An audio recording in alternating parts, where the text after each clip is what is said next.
Bom dia a todos. Bem-vindos a este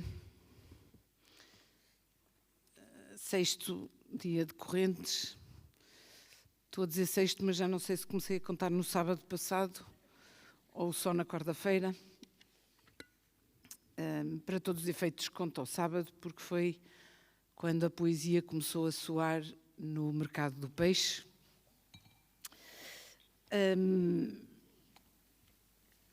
Nós estamos aqui reunidos hoje, eu e os meus 4 ilustres companheiros de mesa. Haviam de ser 5, o Alejandro Zambra não pôde vir. Temos pena, na verdade, de não estar também na companhia deles ou dele.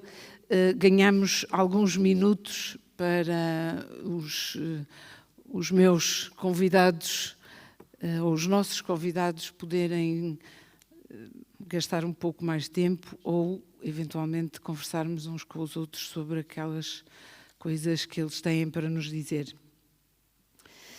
É sempre uma maravilha voltar às correntes. Quero agradecer esta oportunidade de aqui estar convosco outra vez, agradecer à Manuela, agradecer a toda a equipa, agradecer à Povo, ao município. É verdade que nós, enquanto nos fomos reunindo e chegando e sentando, já estivemos a ouvir poesia, portanto já começámos a ser inundados pela poesia e, além de vos dar as boas-vindas a vocês, dar as boas-vindas aos meus companheiros, é preciso dar os parabéns às correntes por esta 25ª edição e agradecer o incansável trabalho de todos para nos receberem. É um milagre, de facto, o sentimento de fazermos todos parte de uma mesma família, uma tribo de acorrentados ou correntianos, acho que era assim que a Mafalda Milhões nos chamava no ano passado aqui nesta mesa. Eu, que sou bibliotecária de profissão, vou fazer de conta hoje que a ordem alfabética não existe, que nunca foi inventada por um senhor chamado Calímaco. Vou baralhar isto um bocadinho e vou começar da esquerda para a direita. Os meus colegas têm algo em comum. Nós somos presenteados hoje por 4 escritores bastante diferentes naquilo que é o seu percurso de escrita e de vida, mas que têm algo em comum. E penso que é nesse ponto em comum que eu os quero ou gostaria de os pôr em diálogo.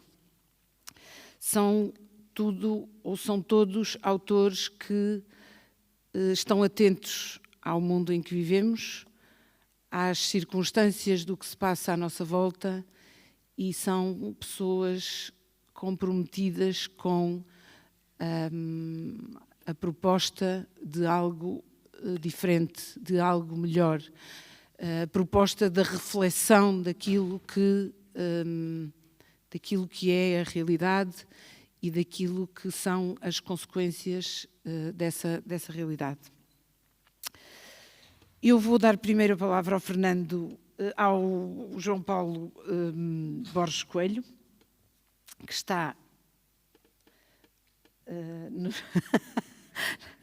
no ponto de extrema esquerda desta nossa mesa.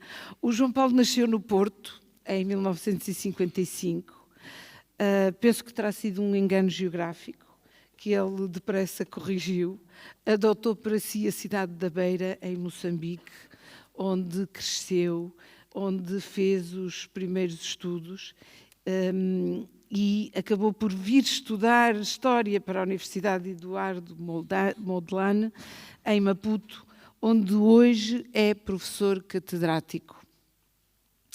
É doutor pela Universidade de Bradford, no Reino Unido, e doutor honoris causa pela Universidade de Aveiro, um doutoramento normal que qualquer um faz, mas um honoris causa é que é uma coisa bonita. Talvez por acreditar que a literatura consegue chegar mais longe do que a própria historiografia, naquilo que é a narrativa do tempo e dos espaços, a recuperação ou a revisão da memória acrescenta a atividade de escritor à sua profissão de historiador. E ainda que se dedique ao estudo da história contemporânea de Moçambique, são os seus romances que inspiram novos estudos académicos, o que é verdadeiramente bonito. Estreou-se na ficção com As Duas Sombras do Rio, em 2003, recebeu o prémio José Craveirinha com As Visitas do Dr. Valdés, em 2004, e O Olho de Herzog recebeu o prémio Leia, em 2009. Ponta Gea, de 2017, foi louvado com o prémio BCI e, mais recentemente, o livro Museu da Revolução recebeu em 2021 o segundo lugar do prémio Oceanos. Apresentou ontem, aqui nas Correntes de Escritas, o romance Roteiros Provinciais, finalista do prémio Casino da Póvoa. Antes de lhe dar a palavra, vou-vos deixar com algumas palavras, precisamente do Museu da Revolução, que servirá de mote ou não para glosar com o verso que nos cabe nesta mesa, um verso de Manuel Alegre, que pertence à Trova do Vento que Passa, que acabámos de ouvir há pouco. Minha pátria, à flor das águas, para onde vais? O passado e o futuro, disse alguém, são ambos feixes de possibilidades. Ambos se vergam à maneira como os quisermos contar. João Paulo.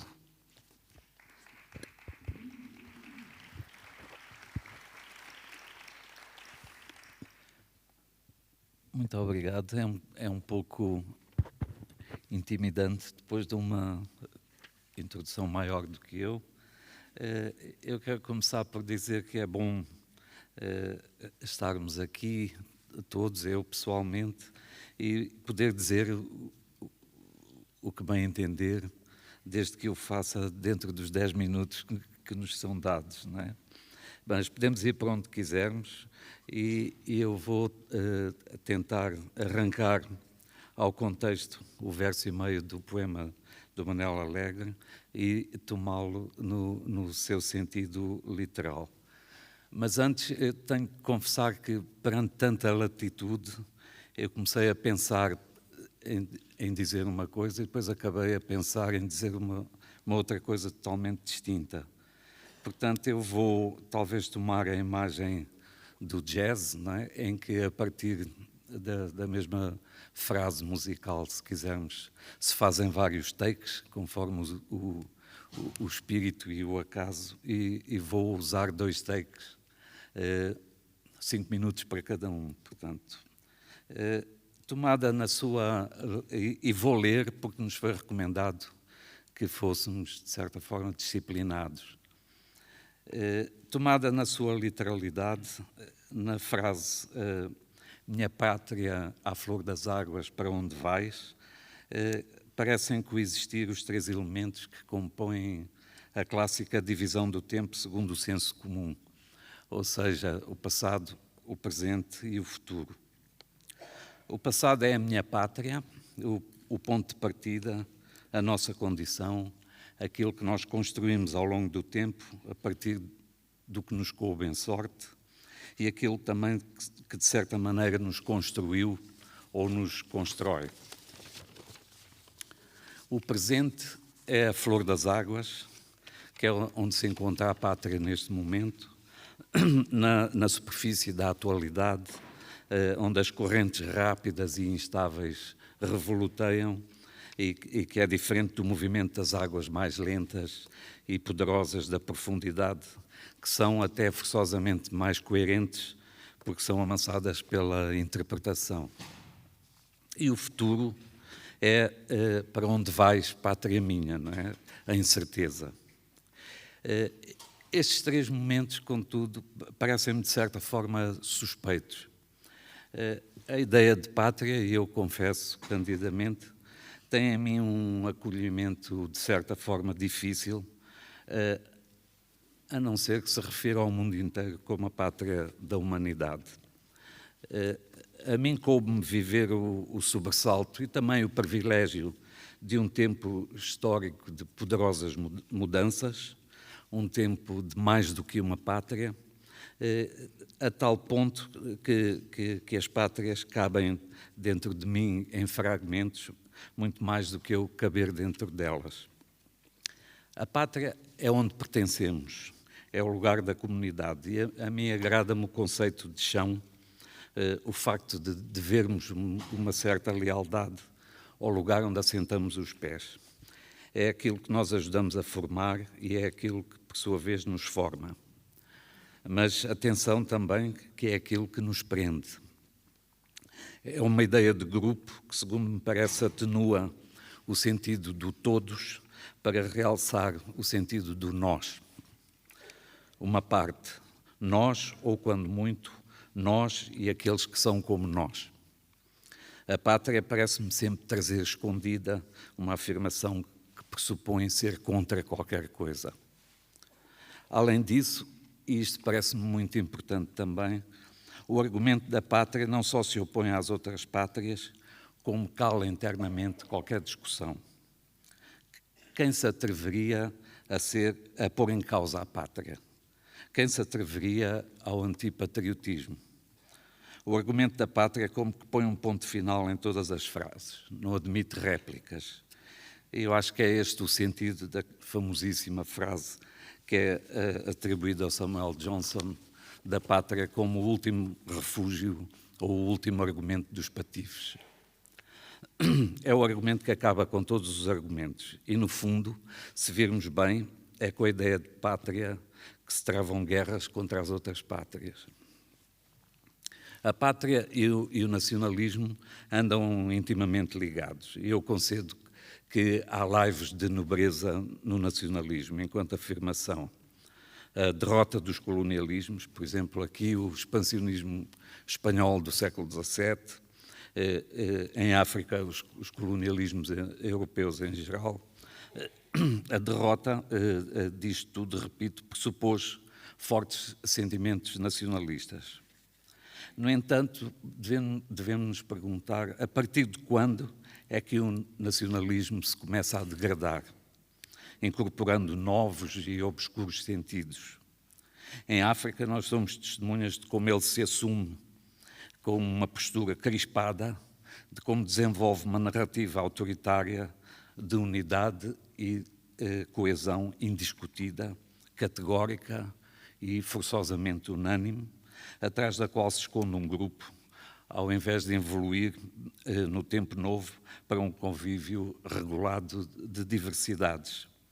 Uma praça onde ordeiramente caibam todos e as respectivas opiniões.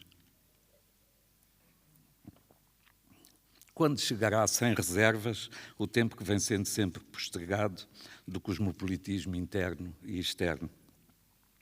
Quando será que desaparece o rastro nacionalista do nós contra eles? Quem são eles?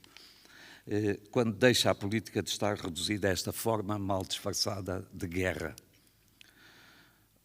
O segundo elemento do verso que nos coube é a flor das águas, a superfície. E eu aqui vejo um presente para a ideia de pátria, o tempo em que ela se encontra. É um presente que carrega a angústia agitada de uma deriva, de uma turbulenta encruzilhada entre o passado e aquilo que virá. Que passado e que futuro é possível ver a partir desta encruzilhada em que nos encontramos? O passado que ilustra a pátria é sempre aquele que à pátria convier. Sejam as velhas e impolutas glórias acalentadas por populações envelhecidas, ou seja o caso de uma população muito jovem, como é o caso africano, onde as gerações se sucedem de maneira veloz em que se nasce muito, em que se morre cedo, uma população jovem incapaz de absorver o passado por o desconhecer e porque está obrigada a uma forma de sobrevivência em que há que sermos leves, amnésicos, descartando da bagagem o peso daquilo que já passou. Vivemos, em qualquer dos casos, velhos ou novos, um tempo de dia a dia em que o passado como que se afigura desnecessário, ilusório, obscurecido pela miríade de luzes que nos assola, algo a visitar apenas como um hobby ou um passatempo. E, todavia, para sulcar as águas, um passado significante é como o vento que vem de trás e enfuna a vela, como as águas mais profundas, essenciais para que o leme se agarre e para que fique determinado o impulso e, quanto possível, a direção da navegação. E aqui ocorrem os versos de Eduardo Galeano, e eu cito: para os navegantes que querem vento, a memória é um ponto de partida. Por isso segue a pátria como que à deriva, à flor das águas, sem a agarração, a adesividade que o passado proporciona, percorrendo um caminho cada vez mais veloz em direção a um futuro que é uma incógnita, talvez ainda maior do que as incógnitas de todos os futuros passados, de uma particular incerteza cerrada, em que o clima se transforma em ameaça, as pandemias espreitam, a paisagem se degrada, empobrece e se conspurca, e, por fim, em que a paisagem se digitaliza. A regulação não acompanha o chamado progresso das coisas, as máquinas ganham cérebros, o futuro toma a forma de uma nuvem, uma pesada e gigantesca nuvem que para acima de nós todos e onde se guarda não a chuva que falta, mas o conhecimento e a perspectiva de um pós-humanismo em que a felicidade é não só garantida, mas também é desfrutada pelas máquinas. É isto que nos surge hoje pela frente, num contexto em que a ressaca da mais recente onda de globalização se manifesta na multiplicação da violência e das guerras. E, digamos, passo ao take 2, que vai ser forçosamente muito mais curto, porque o tempo, entretanto, me está a fugir. E é um take que começa pelo fim, pela interrogação angustiada com que acaba o verso que nos coube. Pátria, para onde vais? Acho que seria inteiramente diferente se fosse um mais vigoroso ou integrador ou mais inclusivo até, pátria, para onde vamos? Não é o caso. Para onde vais traz à ideia uma separação. A pátria vai e o sujeito que formula a interrogação fica. Ela segue, tomada pela eletricidade das coisas instantâneas, pela gritaria do contemporâneo, afinal pelos remoinhos e pelo voluteio da superfície. Segue à deriva, à flor das águas. E o sujeito que formula a interrogação fica. Permanece numa espécie de limbo, um lugar recuado, algo escurecido por uma certa solidão e uma certa melancolia. Afastado da ação. A possibilidade resumida que aqui se coloca é que talvez este seja também, afinal, um lugar da arte. Aquele a partir de onde se olha o mundo como uma coisa nova e uma coisa estranha. E de onde se olha a pátria a partir de fora. E se descobrem nela novos e inéditos sentidos e revelações. E eu cito aqui um velho crítico russo, Viktor Shklovsky, que dizia em 1917, e eu cito: para ressuscitar a nossa percepção da vida, para tornar sensíveis as coisas, para fazer da pedra uma pedra, existe aquilo a que chamamos de arte. O propósito da arte é dar-nos uma sensação da coisa, uma sensação que deve ser visão e não apenas reconhecimento. Para obter tal resultado, a arte serve-se de dois procedimentos: o estranhamento das coisas e o trabalho da forma, com a qual tende a tornar mais difícil a percepção e a prolongar a sua duração. Na arte, o processo de percepção é de facto um fim em si mesmo e deve ser prolongado. A arte é um meio de experimentar o devir de uma coisa. Para ela, o que foi não tem a menor importância. Fim de citação. O que foi não tem a menor importância dizê-lo, mas esta afirmação só aparentemente nega o passado. Na verdade, para subverter e transformar, é sempre preciso ter em conta aquilo que se subverte e que se transforma. A partir daí, para descobrir, é sempre preciso perceber o que cobria. E sim, esse espaço de onde se vê a pátria partir, de onde se estranha o mundo, talvez seja, afinal, também o espaço da literatura, onde as palavras procuram descobrir as novas relações e ajudam a viver as interrogações do nosso tempo. E eu termino, de certa forma, pedindo desculpa ao Manel Alegre por esta fuga do sentido e justifico-me, porque tentar novos sentidos para o seu verso é sempre, de certa forma, ajudar ou contribuir para prolongar a duração. Muito obrigado.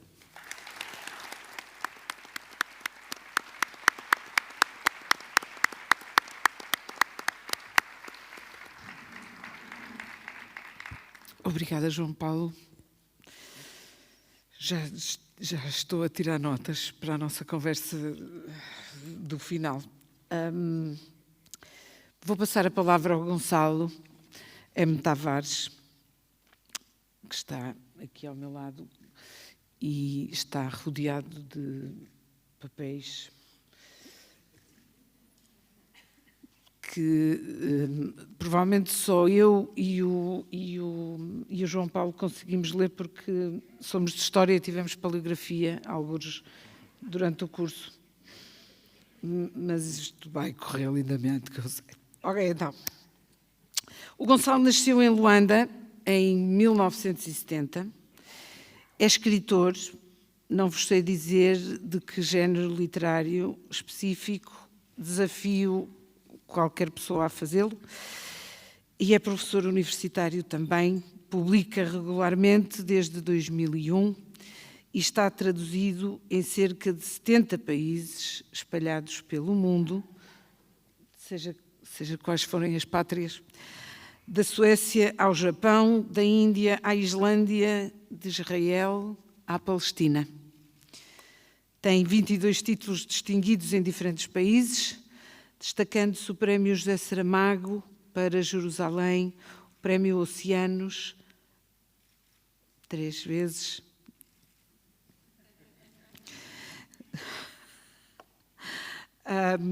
para Jerusalém, para Uma Viagem à Índia e, em 2011, para O Osso do Meio. Recebeu mais recentemente o Prix du Meilleur Livre Étranger em 2010, este não foi o recente, esse foi outro, Aprender a Rezar na Era da Técnica, e este sim, o mais recente, o Prix Laure Bataillon, para o melhor livro traduzido em França, com O Bairro, neste caso, Le Quartier. Os seus livros já têm, ou dos seus livros já têm nascido peças de teatro, de dança, peças radiofónicas, curtas-metragens, objetos de artes plásticas, ópera, performances, projetos de arquitetura e também teses académicas. Dele se diz que, tal como Kafka ou Beckett, mostra que a lógica é capaz de servir a loucura com a mesma eficácia com que serve a razão. Do Gonçalo vou citar um excerto das Botas de Mussolini, está tão fresquinho que ainda cheira à gráfica. O que acontece no movimento dos astros e da história, quando o fim, no último momento, ainda atira para a frente objetos e ideias e os esconde em gavetas, com a potência de um vulcão paciente que para todo o sempre parece calado e quieto, mas não está, não fica e não ficará. Gonçalo. Está. Ok. Bem, bom dia, é um prazer estar aqui, agradecer a simpática apresentação e dizer que é com muito prazer que estou aqui com os colegas de ofício. E agradecer estarem tão cedo aqui, não sei como é que conseguiram, espero que estejam mais ou menos acordados. Eu queria talvez mostrar umas imagens, porque um pouco como o João Paulo Borges Coelho disse, esta questão da pátria é uma palavra sempre que nos incomoda um pouco, ligeiramente. Eu gostava de mostrar, de alguma maneira, esta passagem da pátria para o conceito de comunidade, e de como também comunidade e grupo não é exatamente, no meu entender, a mesma coisa. Eu não sei se é possível mostrar uma imagem que tem a ver com o que era Portugal. Acho que é interessante perceber, até porque estamos em 2024, um ano de eleições, perceber o que eram os anos 40, 50, 60. Não sei se... Isto era, por exemplo, trouxe apenas 2 exemplos. Isto era uma cama feita de palha, que era... enfim, que tinha um certo tratamento, uma espécie de bater, e que era também renovado anualmente. Anualmente tinha que se trocar, ia apodrecendo. E as pessoas, antes de dormir, um pouco como, se calhar, quem tem essa experiência daquelas camas quase não estáveis, em cada vez tinham que empurrar a palha de um lado para o outro. Há também, se pode talvez passar... Há também uma outra imagem de um ferro. Nós não temos a noção disto, não é? Na quantidade gigantesca de casas que não tinham eletricidade, e passar a ferro era um processo, não sei se pode mostrar outra imagem só, era um processo que levava muito tempo, que tinha a ver com pegar no carvão depois de um processo, calculam, até perigoso, pôr o carvão dentro era uma espécie de abertura, não é, que se punha o carvão. E, portanto, acho que é interessante às vezes termos esses objetos para recordar. Eu estive em Paredes há pouco tempo e trabalhei com populações, chamadas populações favorecidas. E foi talvez das últimas, talvez dos momentos dos últimos anos em que eu mais me comovi. Porque precisamente nós, falo por mim, nós vamos nascendo numa espécie de bolha, felizmente no meu caso muito protegida e muito bem tratada, e realmente não temos a noção para já do que era o Portugal completamente desprotegido dos anos 40, 50, 60, que nada tem a ver com o Portugal desprotegido que existe hoje, mas nada tem a ver com isso. Eu falei com pessoas de 70, 80 anos, e, por exemplo, eu tenho um livro, A Máquina de Joseph Falser, em que o protagonista perde um dedo numa máquina, e estavam cerca de 15 pessoas com 70, 80 anos, e 3 pessoas, os maridos, tinham perdido dedos no trabalho. Todas aquelas pessoas tinham começado a trabalhar, não aos 10, aos 5, 6, 7. Portanto, não tinham estudado, um ou outro tinha a 4ª classe. Eu perguntei aquelas perguntas imbecis. Eu perguntei que brinquedos tinham. Não tinham brinquedos. Que objetos de infância se lembram? Enxada, enfim, é absolutamente assustador. Eram tudo instrumentos de trabalho. Dos 5 anos, que objetos te lembras? Tudo instrumentos de trabalho. Houve um senhor com 80 e tal anos, super bem-humorado, que falou da maior sova, desculpem usar este termo, mas foi o termo que ele também usou, que recebeu do pai, que ainda hoje se recordava. Ele, desde 4, 5 anos, trabalhava com o pai numa carpintaria, e houve talvez com 8, 9 anos, às escondidas do pai, começou a construir umas andas de madeira, não é? Umas andas. E quando o pai descobriu, deu-lhe então, como ele diz mesmo, uma sova, que ele ficou mesmo muito maltratado. E porquê é que o pai lhe deu esta sova? Por 2 razões. Uma, porque ele estava a fazer algo inútil. E isso para o pai era absolutamente inaceitável. Ele estava a construir qualquer coisa que era para brincar. Portanto, estava a sair de alguma maneira da lógica de trabalho. E a segunda é que ele estava a gastar madeira em algo inútil. A madeira das andas, para fazer umas andas, é uma madeira talvez que, se isto fosse madeira, é talvez esta madeira, não é? Nem sequer 1 metro quadrado de madeira é talvez uma tira assim, para percebermos a pobreza desses tempos. Uma senhora com 80 e tal anos, 85, contou que aos 17 anos foi mãe. Como devem calcular, não havia ecografias e se houvesse não seria para estas mães. E no momento do parto, para surpresa dela, para surpresa de todos, e ela que estava num meio absolutamente pobre, do mais pobre, estamos a falar de situações mesmo extremas, mas então, para surpresa dela e da parteira, saíram gêmeos. E ela contou lá, com 80 e tal anos, que a primeira pergunta que lhe fizeram foi esta: são 2, quer dar 1?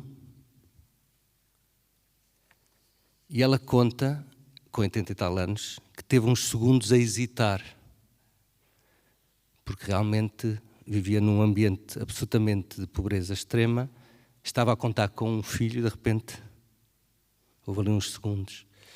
E ela diz que depois respondeu não, quero ficar com os 2, e de repente comoveu-se a pensar as minhas meninas, que hoje já tinham quase 60 anos, não é? O que seria se eu tivesse perdido uma, não é? Perdido de alguma maneira para a pobreza, não é?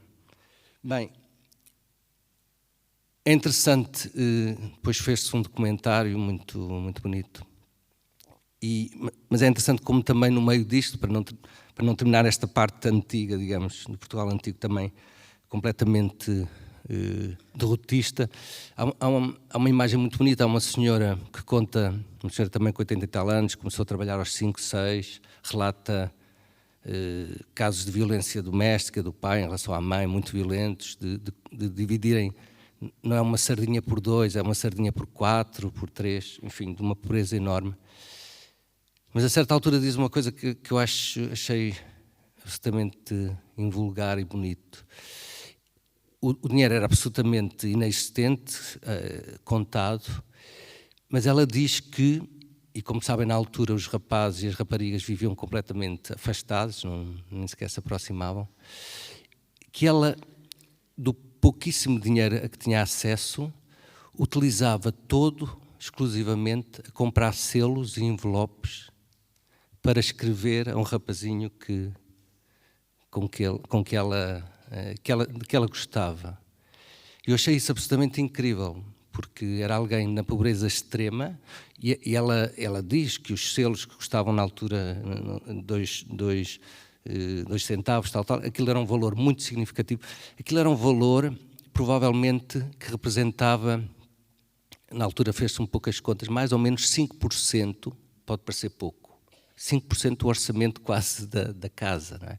E ela gastava, quando já tinha então 18, 19 anos, aquilo na possibilidade de amor, não é? Que era a única possibilidade de contactar com um rapaz, era por carta. E acho que isto é algo extraordinário. Passando rapidamente para a questão da comunidade, enfim, tentando ser breve. Mas acho que é interessante, os maoris chamam noite aos tempos antigos, não é? E é bom recordar a noite portuguesa, não é? Para não nos esquecermos.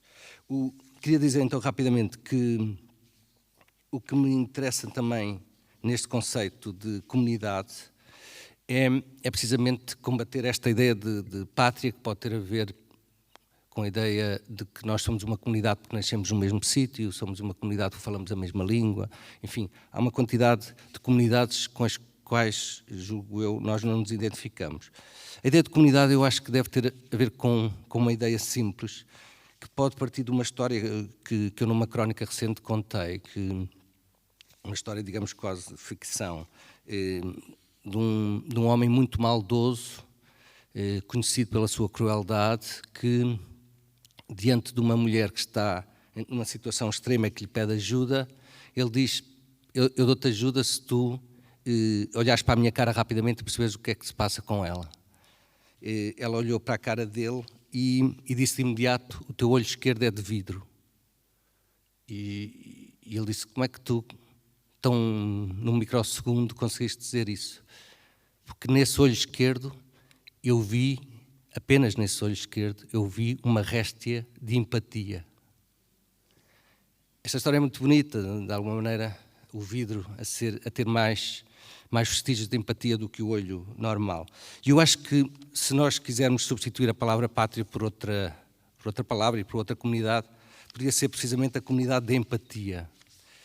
Não há tempo para falar aqui, mas há um teste, precisamente, que se chama o teste de empatia. São testes, tal como há o teste de coeficiente de inteligência, teste de coeficiente de afetividade, etc. Há o chamado teste de empatia, que tem a ver com perguntas para perceber se nós sentimos o sofrimento do outro, se nós sentimos a alegria do outro, não é?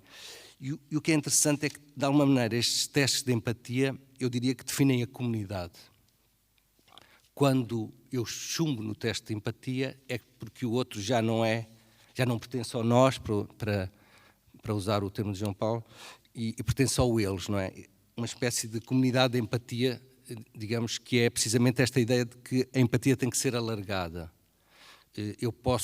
O meu vizinho nesse limite pode não pertencer à minha comunidade, se eu não empatizar, e alguém, o mais fisicamente, pode pertencer à comunidade.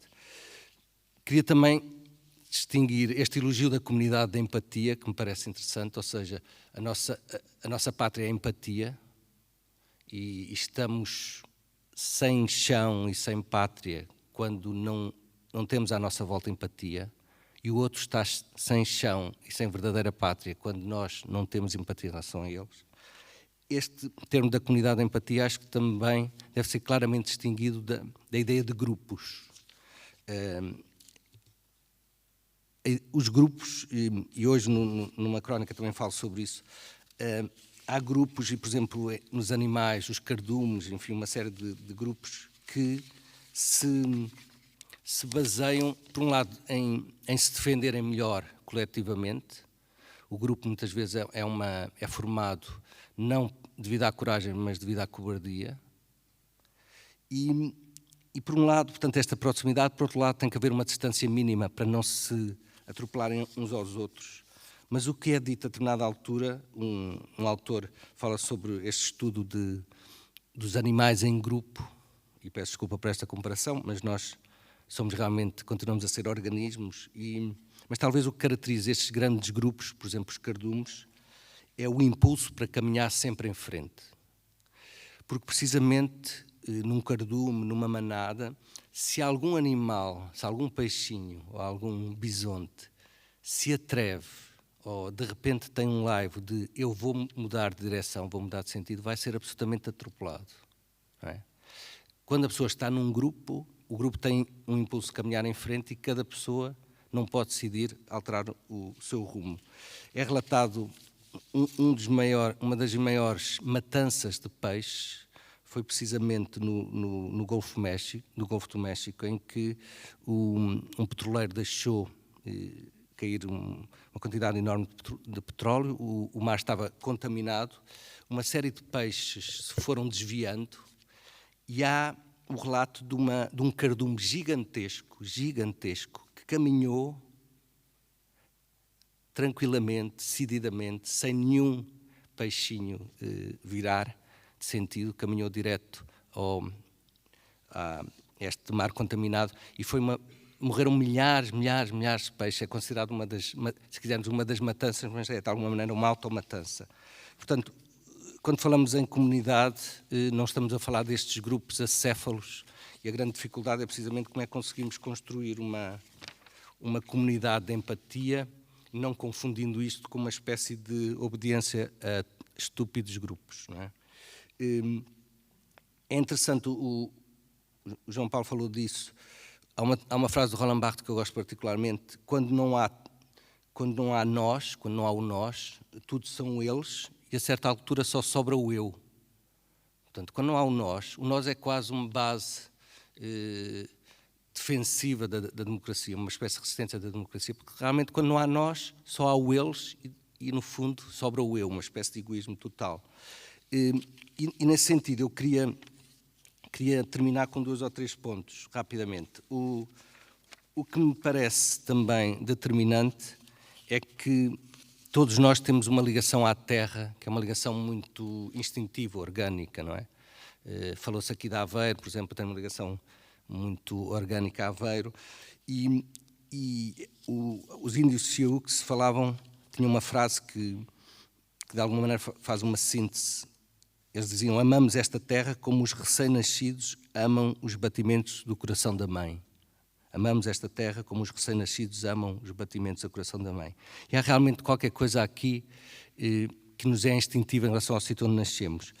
Mas este sítio onde nascemos não pode, não deve ser substituído por esta comunidade de empatia. Como é que nós criamos empatia em relação às pessoas que nasceram e que ouviram esses batimentos maternais noutro ponto completamente diferente? Como é que criamos empatia com alguém que tem outra religião completamente distinta, outra cultura completamente distinta? Isto julgo que é uma questão. Há esta questão das tradições maoris, para terminar. Num tempo em que estamos próximos de uma votação, é importante lembrar as diferenças dentro da mesma comunidade, na comunidade da empatia democrática, se quiserem, se pensarmos nesta comunidade, pensar que há muitas diferenças nessa comunidade. Ou seja, uma comunidade não é uma comunidade de iguais, não é uma comunidade de concordâncias, é precisamente, aliás, uma comunidade de discordâncias. A comunidade empática, democrática, é uma comunidade de discordâncias. Os Maori têm uma tradição também muito bonita, que é quando um marido ou uma mulher se zangam, em vez de discutirem, devem se afastar o mais possível, andar em linha reta, afastando-se o mais possível com uma vara na mão, e vão se afastando até a sua raiva se transformar, raiva inicial, naquele ponto, se transformar em agressividade, ir diminuindo essa agressividade, ir acalmando, e quando lá ao fundo acalma e ele está totalmente tranquilo, espeta a vara e pode voltar. E aquela vara, de alguma maneira, sinaliza a medida da zanga, a medida da diferença, não é? Mas depois regressa à casa. Numa comunidade maori, nós poderemos ver várias varas em diferentes pontos, em diferentes distâncias. Eu diria, usando isto como uma espécie de parábola, a comunidade empática, a comunidade de empatia democrática tem uma série de zangas. Todos nós temos, em relação a determinadas opções políticas, etc., todos nós nos afastámos e pusemos uma determinada vara numa determinada distância. Mas o que me parece importante é não nos esquecermos de voltar a casa. E a casa é, de alguma maneira, a casa da democracia.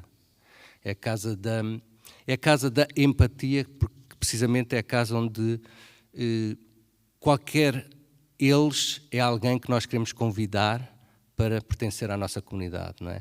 Qualquer eles é um futuro nós. Quando os Maoris chamam noite aos tempos antigos, acho que é muito importante, e terminando como comecei em relação ao Portugal antigo, nós não nos esquecermos da noite dos tempos antigos, da noite portuguesa, não é?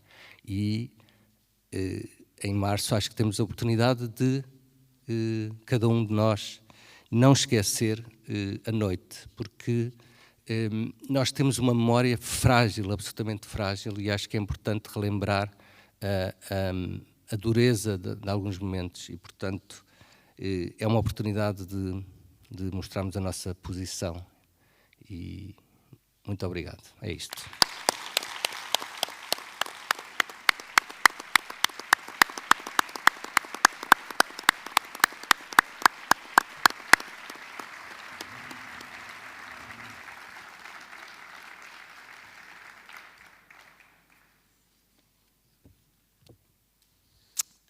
Aqui deste meu lado tenho comigo Álvaro Laborinho Lúcio, que vai juntar-se à nossa dança de roda neste momento. Nasceu na Nazaré em 1941 e desde então, parece-me a mim, não conhece um só momento de sossego. É mestre em Ciências Civil-Jurídicas, foi magistrado de carreira e também guarda-redes. Diretor do Centro de Estudos Judiciários, onde se estudava Brecht. Foi secretário de Estado da Administração Judiciária, ministro da Justiça, deputado da Assembleia da República, ator de teatro. Esta última atividade ainda em funções. Juiz conselheiro jubilado do Supremo Tribunal de Justiça, membro do Conselho Superior de Magistratura. Consta que foi banido do botequim por Natália Correia, acusado do delito de a ter chamado de erudita, alegadamente. É membro eleito da Academia Internacional da Cultura Portuguesa, doutor honoris causa pela Universidade do Minho, e foi agraciado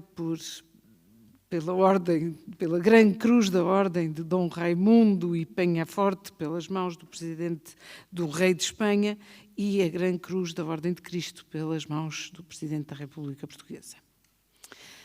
Recebeu, em 2023, a medalha de ouro comemorativa do 50º aniversário da Declaração Universal dos Direitos Humanos e é autor de diversos livros, entre romance, ensaio, autor de Justiça, A Justiça e os Justos, Palácio da Justiça, Educação, Arte e Cidadania e O Julgamento, todos entre 99 e 2012.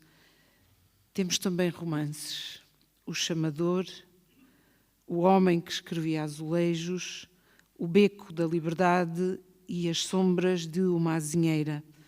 Lança amanhã, penso que é amanhã, o seu último livro, A Vida na Selva. Conta-se que certa vez lhe perguntaram por que razão tinha começado a escrever romances aos 74 anos, ao que respondeu: não me apeteceu esperar pelos 75. Álvaro, força.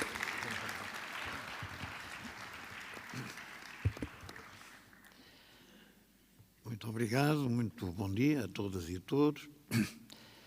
Permitam-me uma primeira palavra para agradecer o convite que me trouxe até aqui e que verdadeiramente me honra muito. Deixem-me também cumprimentar os meus companheiros de mesa e peço autorização para, antes de começar a abordar o tema que me foi proposto, eu me posso imaginar sentado desse lado. Talvez porque quero sair daqui e passar para o seio da comunidade e tentar encontrar nela a dimensão afetiva e empática com que depois eu espero que, passado para este lado, possa receber de vós a compreensão que almejo quando me sento aqui.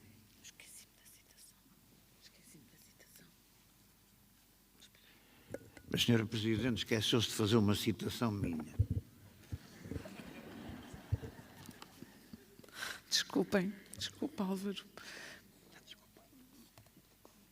É que é mesmo bonita.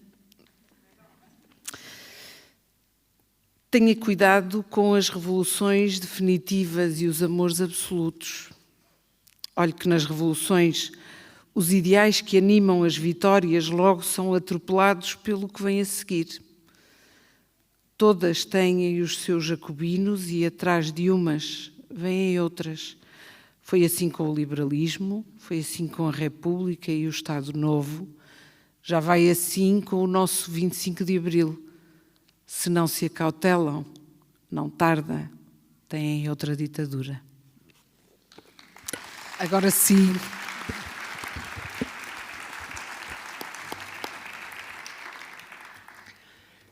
Estava eu a dizer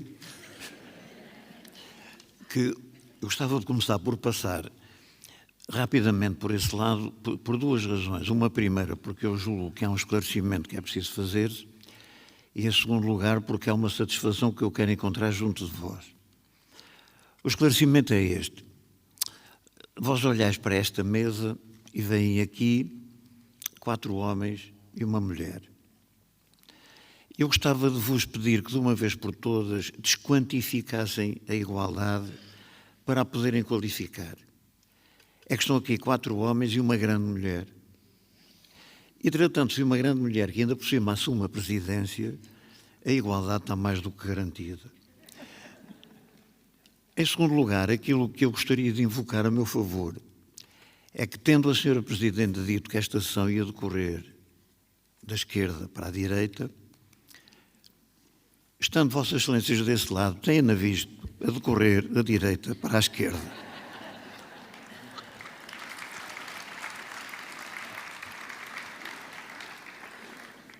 Pediria agora à senhora Presidente, para começar só agora a contar o meu tempo,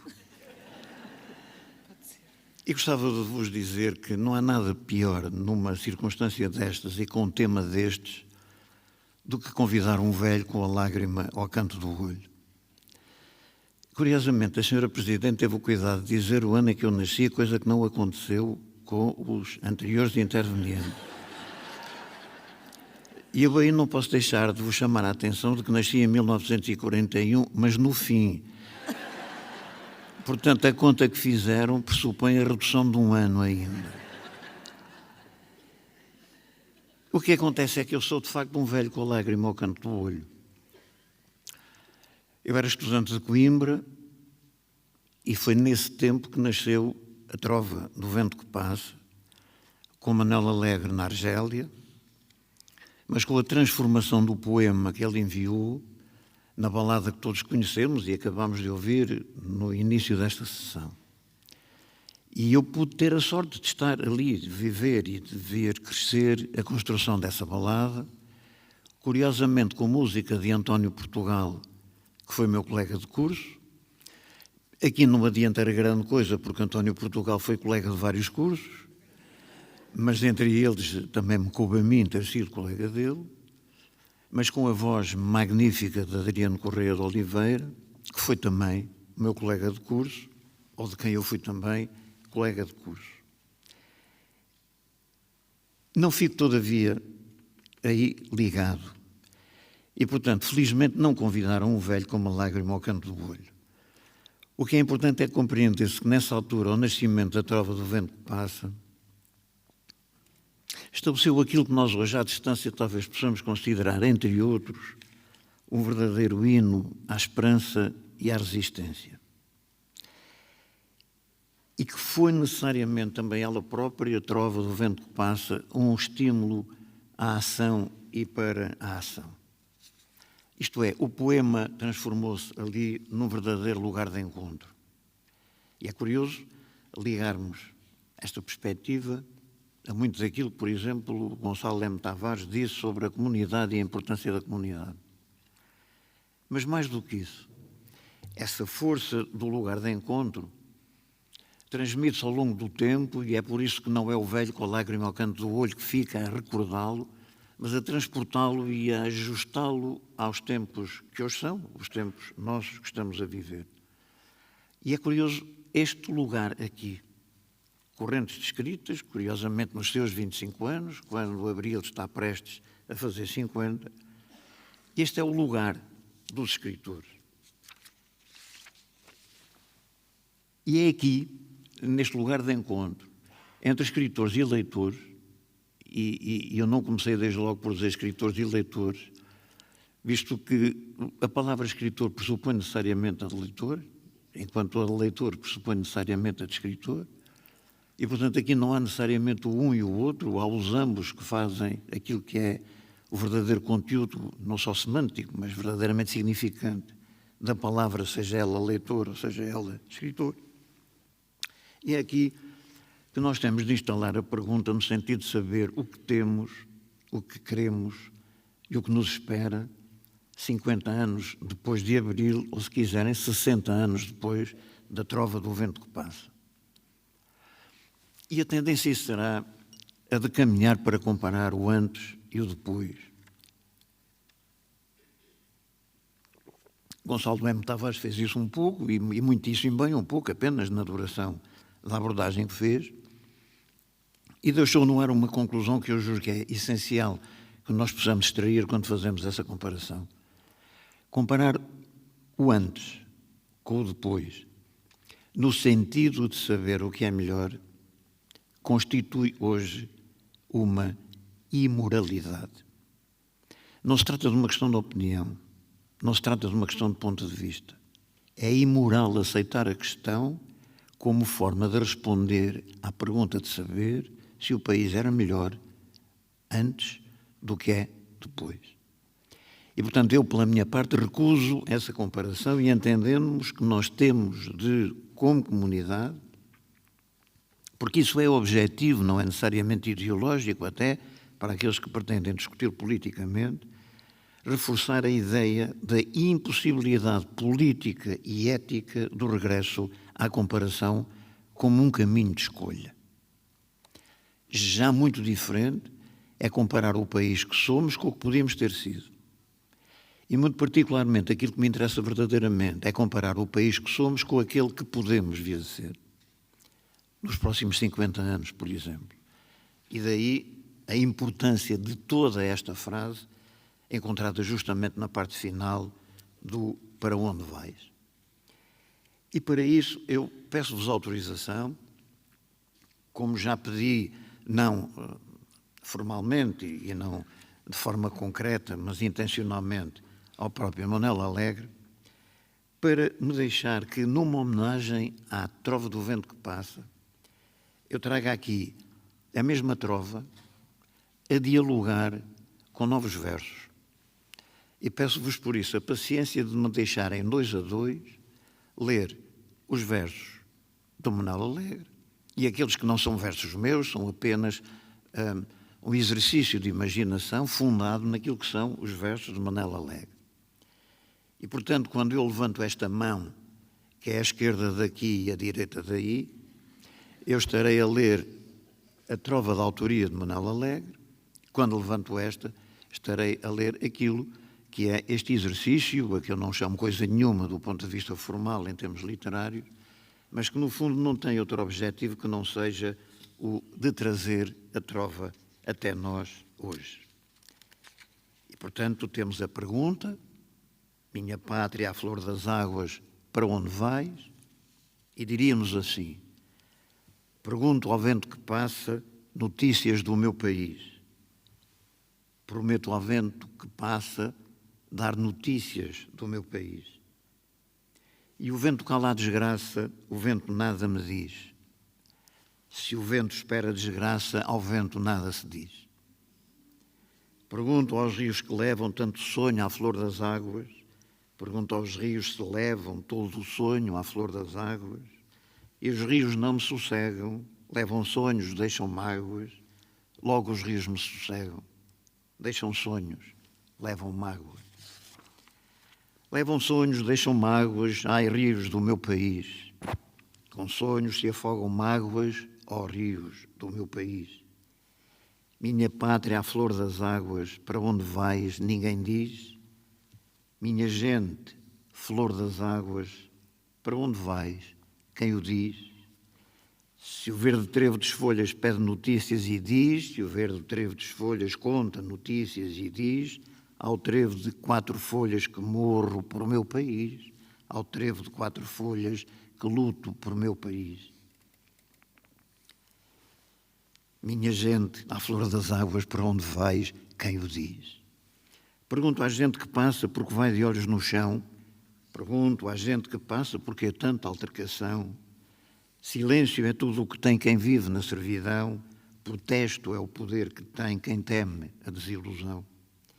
Vi fluir os verdes ramos direitos e ao céu voltados, vi fluir outras ramagens direitas e ao céu voltadas, e a quem gosta de ter amos vi sempre os ombros curvados, quem gosta da liberdade nunca tem costas curvadas. E o vento não me diz nada, ninguém diz nada de novo, e o vento não deu por nada ou não viu nada de novo. Vi a minha pátria pregada nos braços em cruz do povo, como esta terra firmada nos braços fortes do povo. Vi a minha pátria na margem dos rios que vão para o mar, está a minha gente na margem dos rios que vão para o mar, como quem ama a viagem, mas tem medo de ficar, como quem ama a viagem, seu desejo é embarcar. Minha pátria, a flor das águas, para onde vais, ninguém diz. Vi navios a partir, minha pátria, a flor das águas. Vi navios a partir, minha gente, flor das águas. Vi a minha pátria florir, verdes folhas, verdes mágoas. Minha gente a querer florir, verdes folhas secas, secas mágoas. Há quem te queira ignorada e fale pátria em teu nome. Há quem te queira ignorado e fale povo em teu nome. Eu vi-te crucificada nos braços negros da fome. Há quem te queira ignorado e fale povo em teu nome. Eu vi-te crucificada nos braços negros da fome. Quero eu ver-te revoltado por quem ainda tem fome. E o vento não me diz nada, só o silêncio persiste. Se o vento não nos diz nada, nunca o silêncio persiste. Vi a minha pátria parada à beira de um rio triste. A gente não está parada à beira de um rio triste. Ninguém diz nada de novo, se notícias vou pedindo. Muitos falam do que é novo, se notícias vou pedindo. Nas mãos vazias do povo vi a minha pátria florindo. Nas mãos calosas do povo está a minha gente florindo. Minha gente, à flor das águas, para onde vais, quem o diz? E a noite cresce por dentro dos homens do meu país, há esperança a crescer por dentro da gente do meu país. Peço notícias ao vento e o vento nada me diz. Quero lá saber do vento se o vento nada me diz. 4 folhas tem o trevo, liberdade 4 sílabas. 4 folhas tem o trevo, liberdade 4 sílabas. Não sabem ler, é verdade, aqueles para quem eu escrevo. Já sabem ler, é verdade, aqueles para quem eu escrevo. Mas há sempre uma candeia dentro da própria desgraça. Se houve sempre uma candeia a esconjurar a desgraça, há sempre alguém que semeia canções no vento que passa. Para haver sempre quem semeia canções no vento que passa, mesmo na noite mais triste em termos de servidão, se até na noite mais triste em tempo de servidão, há sempre alguém que resiste, há sempre alguém que diz não. Houve sim quem resistisse e quem dissesse que não. Então, minha gente, à flor das águas, para onde vais? Se daquela madrugada se fizeram todas as madrugadas e os poetas disseram esta é a madrugada que eu esperava, o dia inicial, inteiro e limpo, então agora, minha gente, à flor das águas, para onde vais, quem o diz? E os poetas respondem, todos nós, gente, que emergimos da noite e do silêncio e livre habitamos a substância do tempo. Muito obrigado.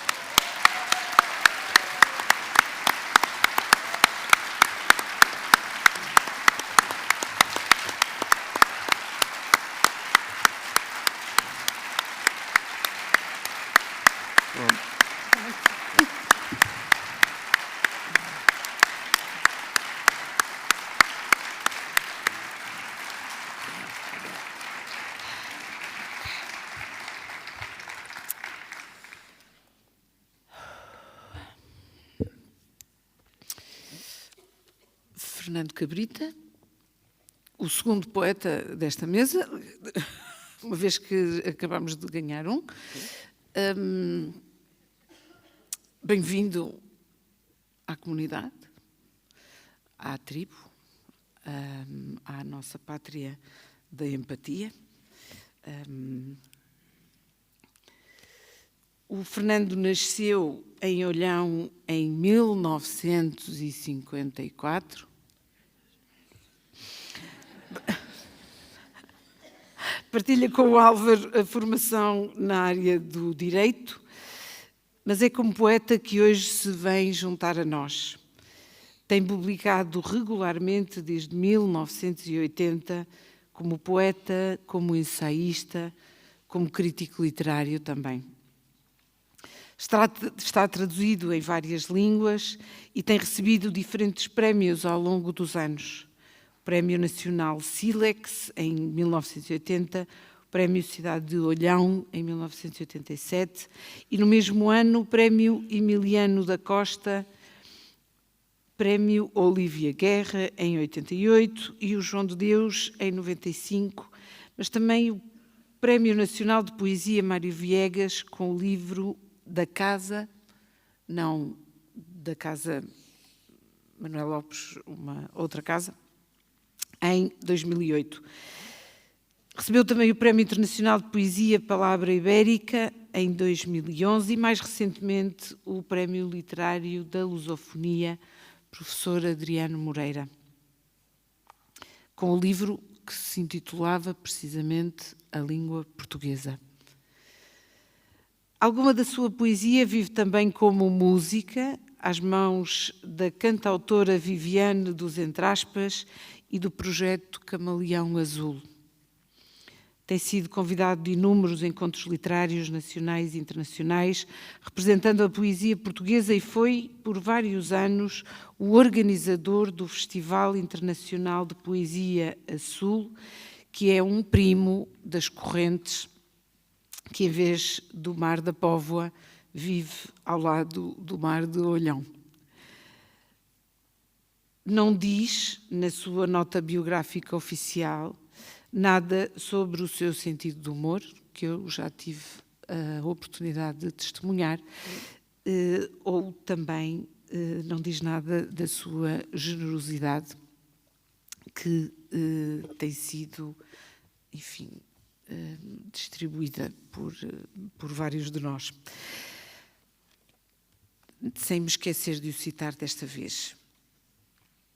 Porque o mundo mudou, dizíamos, mas o mundo não mudou. Mudámos nós e mudámos nós o mundo. Fernando. Muito obrigado. Eu sempre que ouço estas palavras de apresentação, fico a pensar que se referem a outra pessoa, mas depois caio em mim e reconheço que se referem a outra pessoa. E por isso, a minha presença aqui, que agradeço diretamente à Manuela Ribeiro pela generosidade e, obviamente, à Câmara Municipal da Póvoa de Varzim, entendia e entendo-a como um convite desta pessoa a falar daquela outra que a Raquel teve a generosidade também de lhe referir, acrescentando a data para que se perceba que não sou o mais velho da mesa. Esta possibilidade de aqui estar pela primeira vez levou-me, quando recebi o convite e a proposta deste excerto da Trova do Vento que Passa, a perguntar-me porquê eu, um pobre e humilde provinciano, poeta, perdido numa terra do sul, cujo nome não quero agora recordar-me, dirigem-lhe uma pergunta, ou esperam que responda, quando o próprio autor, a seguir a esta belíssima expressão "Minha pátria, a flor das águas, para onde vais?", ele próprio diz: ninguém diz. Digo, ora, se ninguém diz, nem o autor, porque me perguntam ou esperam que eu vá dizer alguma coisa sobre isso. Mas vim, aqui estou, sempre na expectativa de que, com uma mesa tão ilustre como esta, pudesse ouvir a resposta. Porque aquilo que tenho para vos dizer, de facto, é muito pouco, tenho algumas perplexidades e gostaria de partilhá-las convosco. Tenho algumas coisas que começaram por ser uma opinião, que é a coisa que mais há hoje no nosso mundo, são opiniões. Depois passei essa fase e continuo a dizer aquilo que penso, mas já como provocação. E agora, como estou relativamente velho, faço como declaração. Eu tenho idade suficiente, nasci em 1954, para, como muitos nesta sala, salvo as senhoras, pelo aspecto tão jovem que vejo nelas, não podem dizer isto, todas as senhoras, eu pertenço a uma geração que partilhou 2 séculos, e partilha ainda. O século XX, a segunda metade do século XX, e estas 2 primeiras décadas e quase meia do século XXI. O século XX que foi, para um um jovem isolado numa pequena terra de província, vendo o que se passava à sua volta, por aquilo que deixavam que pudesse ser noticiado, começava a perceber que naquele século havia uma expectativa, um pensamento, uma ação, e que podíamos chamar, mais tarde, o século de todas as liberdades. A liberdade de ter um Deus, ou ter outro Deus, ou não ter Deus nenhum. A liberdade dos costumes, as liberdades sexuais, hoje não se pode dizer sexuais, estão a dizer de géneros, também na altura essas liberdades se afirmavam. As liberdades no vestir, nos modos, nos costumes. E transitamos para um século XXI onde, infelizmente, aquilo que vemos já não são as liberdades e muito menos a liberdade, e começamos a sentir mais aquilo que também se sentia no século XX, mas que se foi perdendo, que é a proibição. E hoje esta pergunta, feita poeticamente, minha pátria é a flor das águas, para onde vais, pode ser respondida, do meu ponto de vista, com alguma provocação às pessoas que, desconhecendo, fazendo o possível por desconhecer o que foi esta pátria, qual foi o seu percurso, nos querem hoje impor modos, falas, conversas, posturas, que são quase uma negação daquilo que fomos, somos, e como dizia Laborinho Lúcio, o que poderemos vir a ser nos próximos 50 anos. Tudo isso se fará com liberdade e nunca com proibição. Por muito boas intenções que se tenham, quando nos vêm dizer que os contos infantis têm que ser modificados porque podem chocar os jovens. Eu lembro de todos os contos infantis que leram há muitos anos, quando eu era um jovem, infante, que me despertaram para a noção de que o mundo era um sítio onde havia o bem e onde havia o mal, que me deram a noção de que há riscos, que me deram a noção de que há ilusão, de que há fantasia, de que há maravilha no mundo, que há pessoas diferentes e que cada pessoa diferente contém em si um universo próprio que faz dela um ser diferente e ao mesmo tempo igual. E, não sei se posso dizer, o juízo é vosso, fizeram de mim a pessoa que sou hoje, o que não sei se é bom ou se é mau. Mas entendo que a proibição não leva a lado nenhum. A obrigação de ser não leva a lado nenhum. Recordo sempre um amigo meu, a quem dei os parabéns quando soube que ele era bombeiro voluntário, e disse, é uma grande escolha. Ele disse, não, sou bombeiro voluntário porque o meu pai me obrigou. E dizia-lhe, quer queiras, quer não queiras, has de ser bombeiro voluntário. E hoje dizem-nos a mesma coisa. Não podemos dizer cego, não podemos dizer paralítico, não podemos dizer gordo, porque isto pode chocar as pessoas, pode pô-las noutros lugares. E, portanto, vamos criar, através desta eugenia da língua, um mundo novo, um mundo maravilhoso, um mundo feito à nossa medida mental, dentro de um quadro conceptual muito limitado, mas que depois, quando sairmos daquela porta, vamos ver que é falso. Mas temos que olhar para o lado para que esse mundo não desabe. Eu estou à espera que qualquer dia venha à Póvoa uma comissão de gente bem intencionada mandar sair a estátua do Zé Rodrigues Maio porque contém aquela palavra ofensiva, o cego de Maio. Talvez se retirar só a palavra e pôr o invisual de Maio, uma coisa moderna, dá outro nome, como se alguém hoje disser um paralítico, as pessoas ficam chocadíssimas, mas de onde é que saiu este labrego? É um deficiente, um incapacitado motor, paralítico já não se diz, portanto a própria Bíblia, quando nos diz que Jesus curava os paralíticos, começa a fazer pouco sentido. Quando Jesus ressuscitou um morto, teve consentimento do morto, perguntou-lhe se ele queria continuar morto, se queria levantar-se, se queria caminhar. Ora, hoje estamos um pouco à mercê deste pensamento, que é um pensamento perigoso. mais perigoso do que havia antes, quando a proibição era pura e simples e a liberdade era uma coisa que só se via nas placas de uma avenida em Lisboa. Hoje, aparentemente, as pessoas que nos dizem não podes dizer isso, não podes fazer desta forma, não podes comentar desta forma, têm todas as intenções fabulosas, intenções maravilhosas, mas que depois falham porque assumiram o papel de familiares novos, familiares da nova Inquisição, que é que vai buscar nos contos, nos poemas, nos livros, em Roald Dahl, em Essa de Queiroz, tudo aquilo que possa chocar este ensinamento novo que nos querem trazer. Mas que depois desconhecem tudo. Tudo. Posso-vos contar rapidamente 2 pequenas experiências que se passaram comigo, por isso posso contá-las. Numa sessão de poesia onde supostamente a liberdade correria pelo meio dos assentos onde as pessoas estavam, eu permiti-me ler 2 poemas. Um começa de uma forma mais ou menos suave, do Bocage. Não lamentes nisso o teu estado, e por aí adiante. E depois passei para o segundo, o Jude Faradalhão, de Larga Venta, e uma das pessoas da assistência levantou-se e disse: liberdade sim, libertinagem não. E eu, que sou respeitoso, depois esperei que ele saísse para continuar.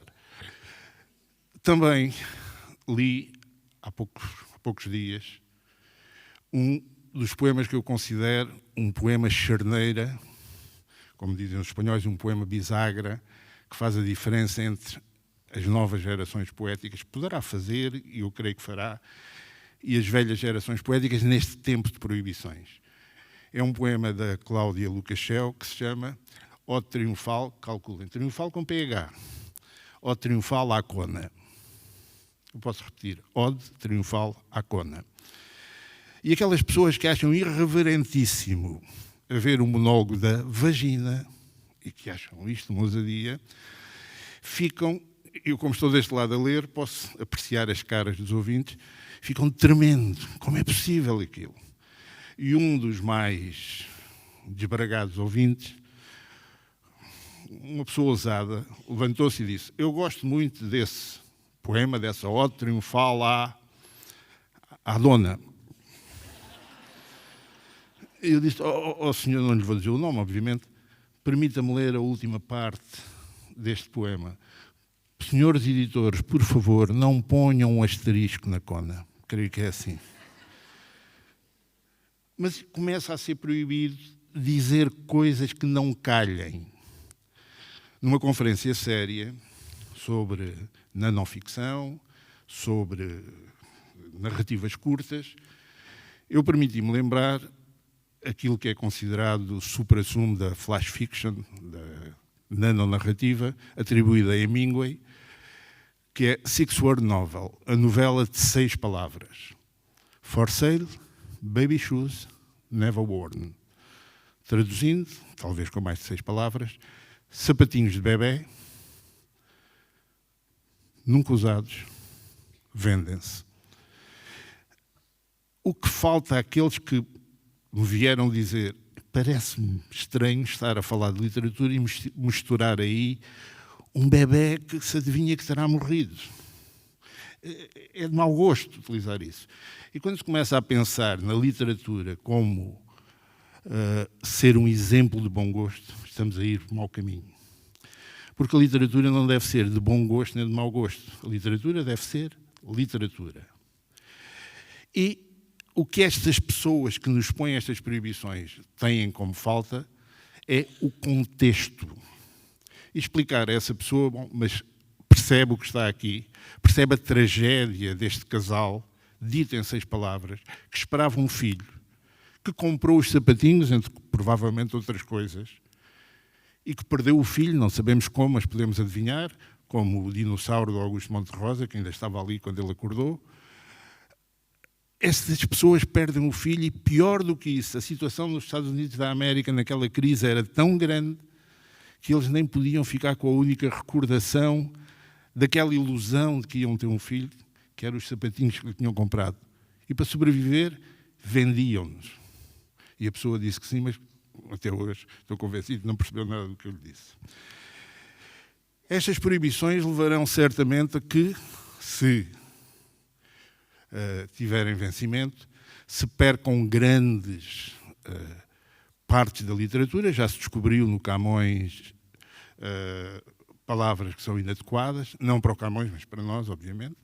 Para nós também não, para essas pessoas, que fazem parte da lista das palavras proibidas. Já se descobriu que há racismo em textos do Eça de Queiroz. E estas descobertas que vão sendo feitas levavam a que uma professora, não digo há dias, mas há algum tempo, uma senhora professora, cheia de sua sapiência, dissesse: se há pessoa cuja obra eu odeio, é T.S. Eliot. E eu perguntei-lhe, mas algum motivo? Do meu ponto de vista, T.S. Eliot tem 2 dos grandes poemas, talvez os maiores, do século XX. Do Wasteland, A Terra Sem Vida, e os Four Quartets, os 4 quartetos. Isso eu nunca li. Mas sabe o que ele fez à mulher? Abandonou-a. E, portanto, a crítica literária desceu às páginas da revista Cor-de-Rosa. Um maltratador de mulheres e, portanto, a mulher era a Vivienne Highwood, a irmã da Virginia Woolf, que ele mandou interná-la numa altura em que não teria grande hipótese de mantê-la junto de si.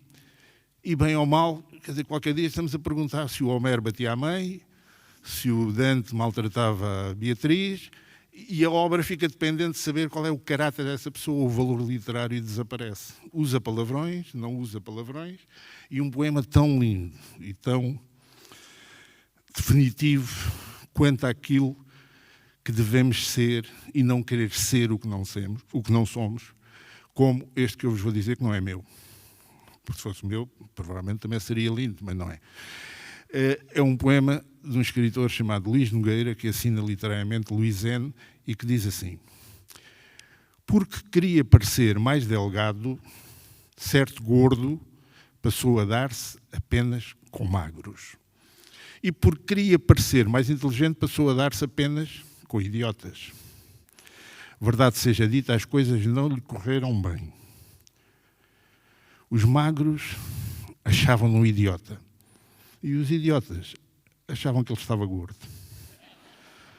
Um poema como este está definitivamente condenado ao cancelamento porque utiliza a palavra gordo. E qualquer dia os gordos, estou a preparar-me para isso, comecei a fazer alguma dieta, também vão ser condenados ao cancelamento. Ora, que pátria é esta que nós temos e como é que chegamos aqui? É uma pátria que existe de há muito.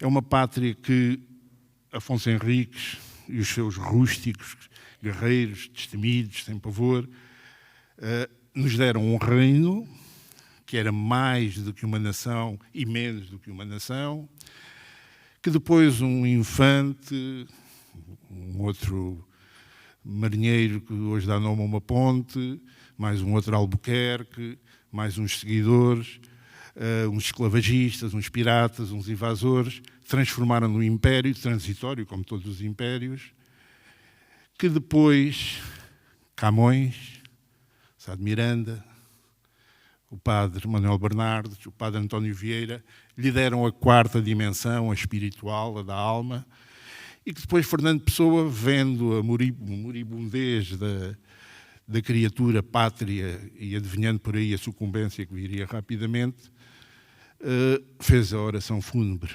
Mas a criatura não morreu. Manteve-se com dificuldade, num ambiente muito cinzento, ao longo de várias décadas, até que, por fim, comemomaremos os 50 anos desse por fim daqui a pouco tempo, a criatura que estava por morrer levantou-se, rejuvenesceu, tornou-se moça, desenvolveu-se, está, como diz o Álvaro do Bruno Lúcio, diferente, está melhor, que é uma comparação com o que se tinha antes, mas o que se tinha antes é o que havia antes num contexto que era o de antes e não no contexto agora. E esta pátria, que também vai à Flor das Águas, pode ir para um sítio que nós queiramos, mas também pode ir para um outro que nós não queiramos, desde que nos tornemos obedientes não ao pai, que nos diz que has de ser bombeiro voluntário, quer queiras, quer não queiras, mas a qualquer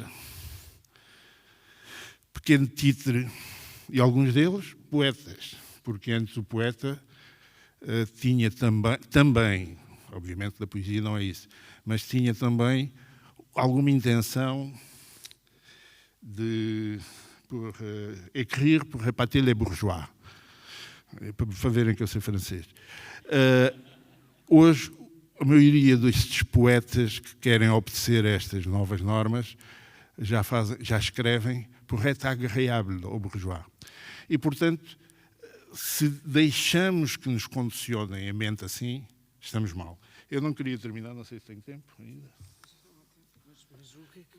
Eu só queria terminar a dizer aqui uma coisita muito rápida. Muito rápida. Lendo um poema que também é muito rápido. Muito rápido. Então, muito rápido, a minha última experiência foi numa sessão em que algumas feministas radicais, peço desculpa por utilizar este termo, mas ele existe, me chamaram os nomes todos, porque eu li um poema que escrevi quando uma pessoa me disse: as mulheres é que são importantes na vida. E ontem ouvi a Lídia Jorge dizer: as mulheres e os homens têm a mesma natureza, há boas e há más. Eu disse: olha, que nem é sempre assim. Não é sempre assim como lhe estou a dizer. Tive que lembrá-las que há outras mulheres feministas, Rojava, Kobani, Jazira, mas que me levou a este poema com que acabo, para dizer que não é para este mundo que eu entendo que deveríamos ir.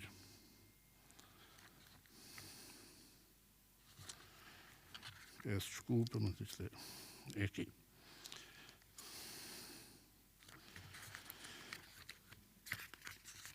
Espero que ninguém cometa a tolice de pensar que eu sou daqueles, como dizia ontem a Filipa Fonseca, que dizem: mas o que é que as mulheres querem mais? Já até pilotam aviões. Eu faço a pergunta: mas porquê é que as mulheres não querem mais? Golda Meir à frente de Israel e o problema palestiniano deixou de existir. Indira Gandhi a governar a Índia e a fome de milhões desapareceu. Margaret Thatcher conduzindo a Grã-Bretanha e a política tornou-se mais dúctil. Nem os homens da recolha do lixo sentiram necessidade de fazer greve. E, a bem dizer, a Guerra das Malvinas nunca existiu. Hillary Clinton no governo dos Estados Unidos da América. E nenhum país soberano foi invadido. Bem, talvez a Líbia. Imelda Marcos à frente do governo de Manila. E nem um cêntimo saiu dos cofres da nação. Damares Alves, ministra da Mulher, Família e Direitos Humanos do governo Bolsonaro, e a desigualdade económica, como sabeis, desapareceu rapidamente do Brasil. Christine Lagarde, no FMI, e mais nenhuma dívida nos foi cobrada, e o leite e o mel correram pelas ruas onde antes corria o juro.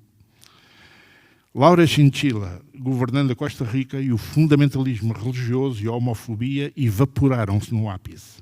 Ilse Koch, conduzindo os destinos de Buchenwald, e os prisioneiros disputavam-se para ali entrar. Já não é preciso mudar os regimes. Basta que se tragam mais mulheres para a política e o céu brilhará para todos nós. Muito obrigado.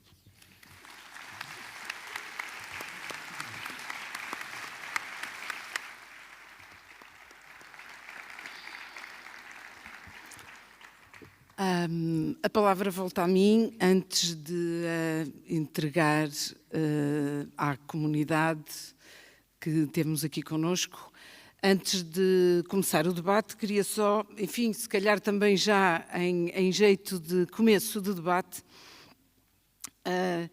queria só tocar aqui em meia dúzia de ideias que fui apontando.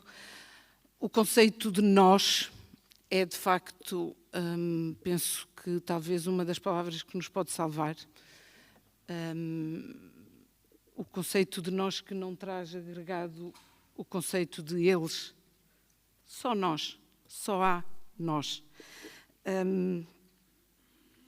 Há um livro que para mim foi muito, muito importante na minha vida, que foi o 1984 do George Orwell. Isto provavelmente passa-se com muitas pessoas. Há um detalhe no livro, que há uma tentativa de contração do vocabulário, de diminuir a quantidade de palavras que temos para usar. É evidente que isto trará a diminuição das ideias que nós temos para transformar em linguagem. E eu tenho muitas vezes um pesadelo em que estou a escrever e o meu computador não tem as teclas todas, porque alguém contraiu também o alfabeto do meu teclado. Eu compreendo aquilo que o Fernando estava a dizer em relação à higienização das palavras, ou à reescrita, sobretudo isto para mim ofende-me muito, a reescrita daquilo que são obras de autores que ainda por cima já cá não estão. Mas é verdade, como dizia ontem aqui a Gisela, que a palavra denegrir tem uma conotação que nunca devia ter tido. É verdade que a palavra cego é desconfortável para algumas pessoas, mas um cego não gosta de ser tratado por invisual, porque invisual é sinónimo de invisível. E quem chama alguém de invisual é talvez o verdadeiro cego. A palavra velho, que nós usamos hoje em dia como idoso ou como sénior, é bastante desagradável, por exemplo, para os meus alunos dessa universidade, a que se chama sénior, e que muitas vezes me dizem que ser velho é aquilo que acontece às pessoas que têm sorte.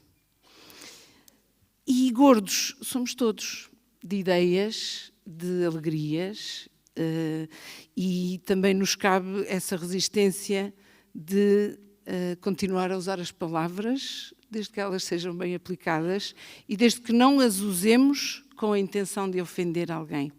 A partir daí, o problema já não está na palavra, está na intenção.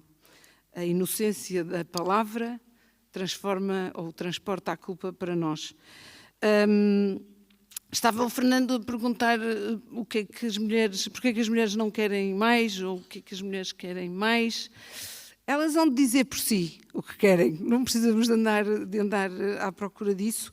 E, por último, em relação ao T.S. Eliot, é verdade que ele tem uma obra magnífica, mas a violência doméstica não desce às páginas da literatura cor-de-rosa, vão diretas para as páginas do crime.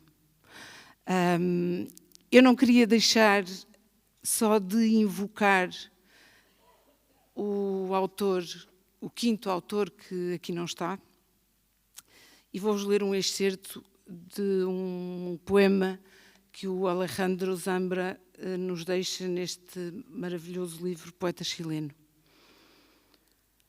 Sempre que um avião cai, em qualquer parte do mundo, os jornais chilenos informam que há chilenos entre as vítimas. Mas o meu filho de 4 anos pergunta se morreram crianças. Porque as crianças pertencem ao país das crianças, assim como os mortos pertencem ao país dos mortos.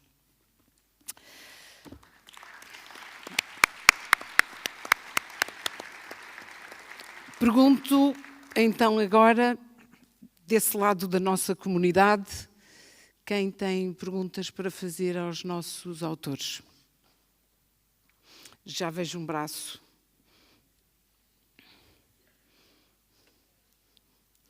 Peço-vos que sejam controlados, concisos, incisivos.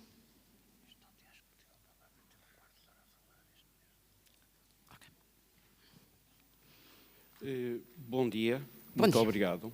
Sr. Presidente, eu para formular uma pergunta ao meu estimado e ilustre Álvaro Laborinho Lúcio, tenho que fazer alusão a alguns dos ilustres que aí discursaram. Ok? Pode ser? Começo por falar do segundo take do Sr. João Paulo Borges Coelho. Completamente de acordo. Porque a quem citou é um militante permanente. É militante por natureza. Ao Sr. Gonçalo M. Tavares, as mesmas vivências que ele reportou, eu também me lembro delas. Quando a primeira vez que fui para a primária, os meninos que me acompanhavam, alguns deles, iam descalços. Percorriam 7 quilómetros para ir à escola de manhã e outros 7 para regressar a casa. Essa pobreza eu vivia. E, para acabar, o Sr. Fernando Cabrita fez a mesma intervenção que me leva a perguntar o que é que se pode mudar ou fazer melhor. De tudo isto, de todo este apanhado, eu sei que o ilustre Álvaro Labrinho Lúcio, eu diria que lúcido, sempre jovem, é capaz de ter alguma palavra para me dizer, ou para nos dizer. Não sei se me fiz compreender. Penso no sentido de fazer melhor. De fazer melhor. Eu acrescento, então. O verso é lindíssimo, toca-nos a todos, claro, logicamente, mas há uma realidade que é cortada quase praticamente. Tem interrogações, e diz assim, e o futuro? Qual é o caminho que nós devemos tomar? É essa a interrogação com que concordo com o João Paulo Borges Coelho, no segundo take do jazz que deu, concordo com Gonçalo M. Tavares quando relembrou o passado, e não se pode construir o futuro sem ter um ponto de partida, que há de ser o passado. Por outro lado, o Sr. Fernando Cabrita fez uma interrogação pertinente. Como construir, como fazer, como mudar? Okay. Era essa a pergunta que eu tinha para o meu estimado Álvaro Labrinho Lúcio. Muito obrigada. Há duas formas muito obrigado pela sua pergunta. Há duas formas de responder à questão de saber. Há duas formas para responder à questão de saber como se faz o caminho. Se alguém, portanto, uma é mais extensa, mais longa, e obrigaria a que estivéssemos noutro contexto, em que tivéssemos muito tempo para poder conversar, discutir, abordar a matéria na complexidade toda que ela tem.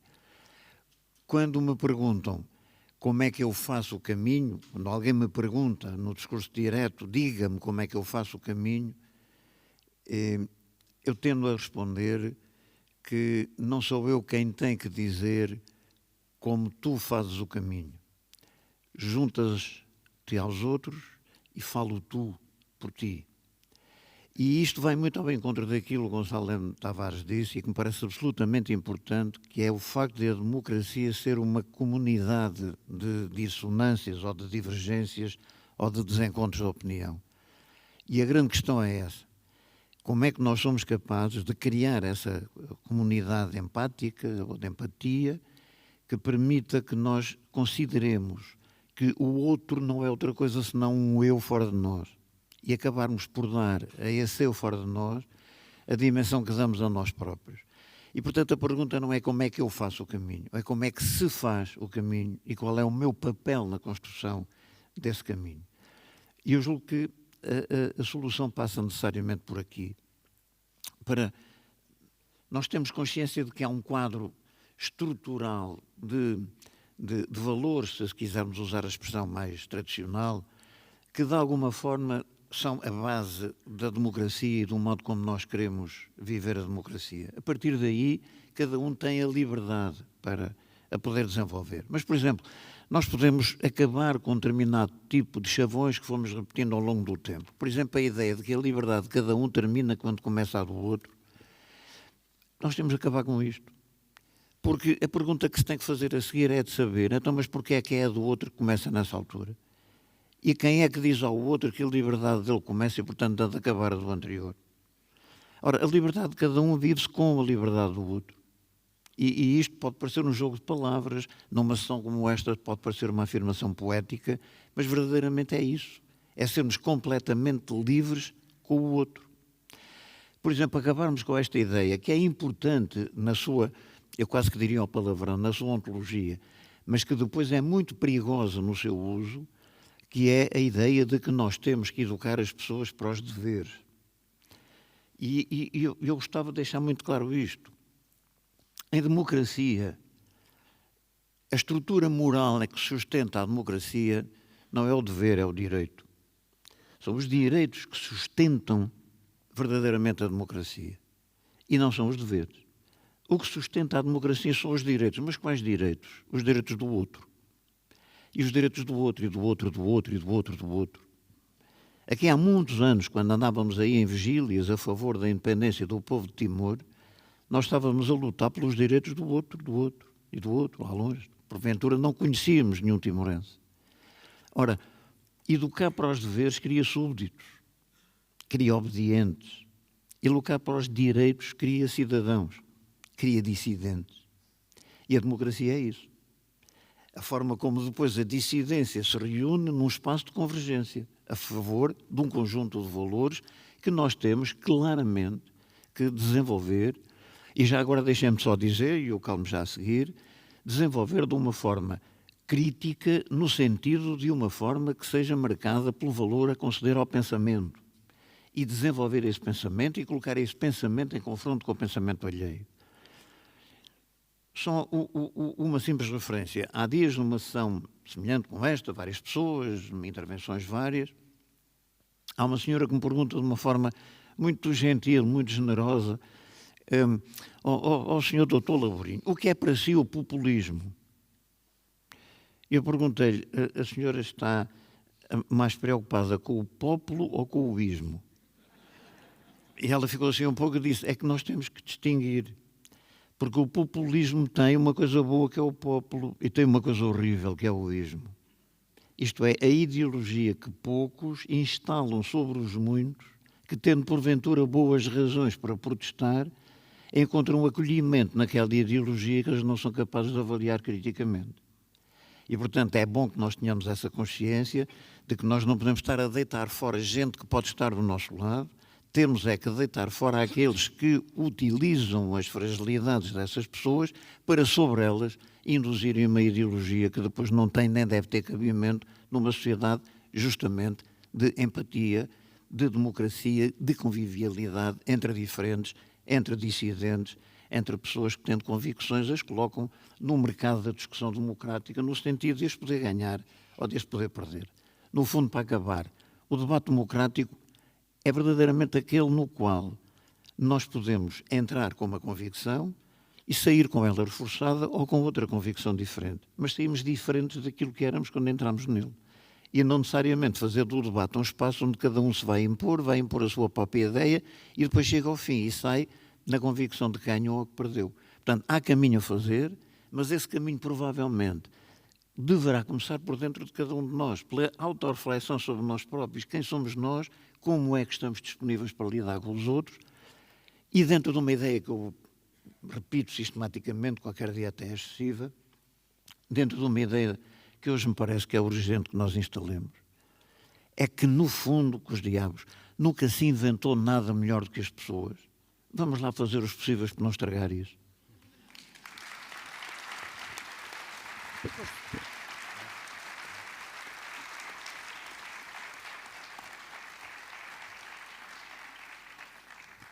Se calhar só na continuação do que disse o Álvaro, a questão da democracia ser baseada nas diferenças é algo que se tem que... E esta ideia de que na democracia não há nada indiscutível. Mesmo coisas... Eu vou pôr aqui às vezes, pensar e levar um argumento até ao extremo permite vermos, por exemplo, a ideia do voto universal. Dirão, isto é indiscutível. E pensamos na evolução, as mulheres não podiam votar porque só podiam votar pessoas que tivessem um determinado rendimento. Em Portugal houve uma série de questões ligadas à formação, etc, etc. E a certa altura chegou-se ao voto universal. Vou fazer uma pergunta quase absurda. Um assassino em série, um serial killer, tem o direito de votar? Em alguns países democráticos há estados em que os presos não podem votar e há estados em que os presos podem votar. Esta pergunta simples, um serial killer deve votar? Bem, nós diremos sim, o voto universal, sem dúvida. Então, e se o país, em vez de ter 3 ou 4 serial killers, tivesse 500 mil? Portugal, por exemplo. Aí diríamos, não, os serial killers não podem votar porque... Então, é uma questão de quantidade. Isto, em termos de filosofia, por exemplo, destrói por completo, não é? Se nós dizemos que 100 mil não podem votar, temos que dizer que um não pode votar. Eu não estou a dizer que os serial killers não devam votar, só para ser claro. Eu estou a dizer que a nossa comunidade portuguesa, em particular, discute muito pouco. É uma comunidade, de certa maneira, de empatia, mas que discute muito pouco.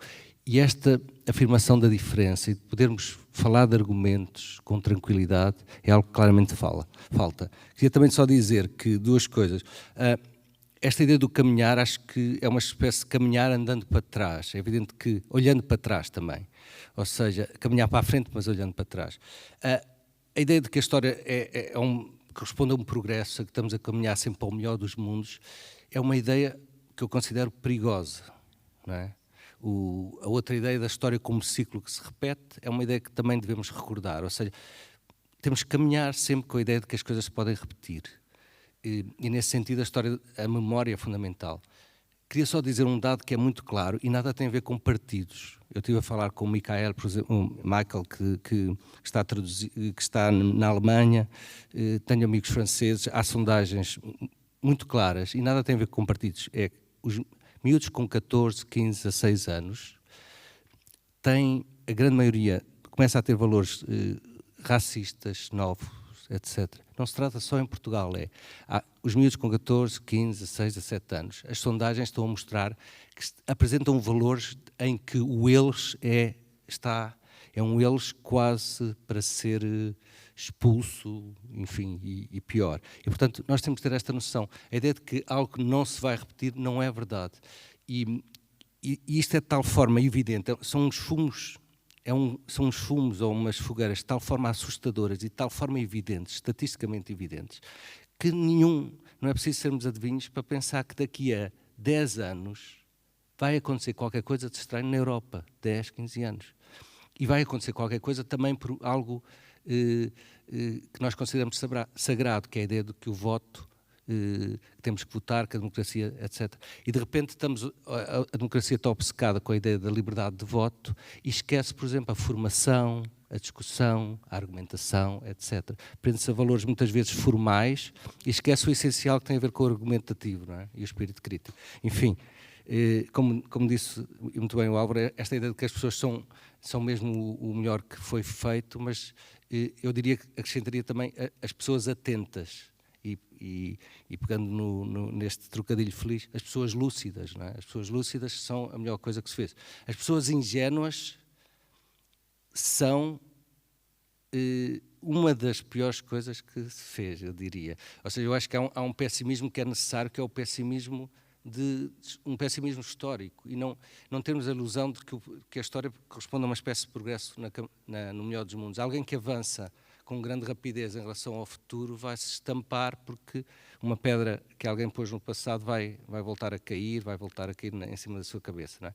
E acho que era mesmo, estão aqui pessoas mais velhas, enfim, não estou a ver pessoas com menos de 18 anos, mas as sondagens no geral são absolutamente assustadoras em toda a Europa e nada tem a ver com partidos, tem a ver com valores e estes valores de eles estão a tirar o nosso trabalho, eles têm que sair do nosso país, eles.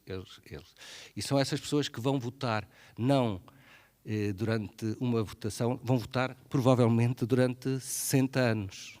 São essas pessoas que vão decidir os próximos 60 anos dos países, não é? Enfim.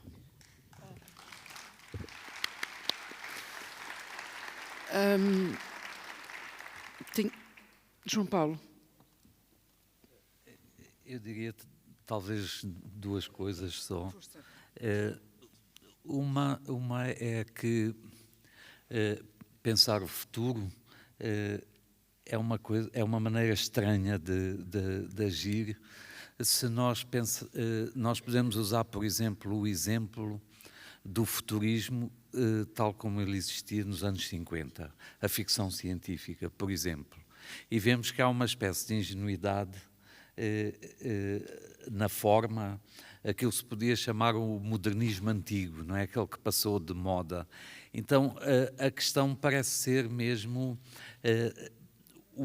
o futuro é uma decorrência de pensar o presente, não é?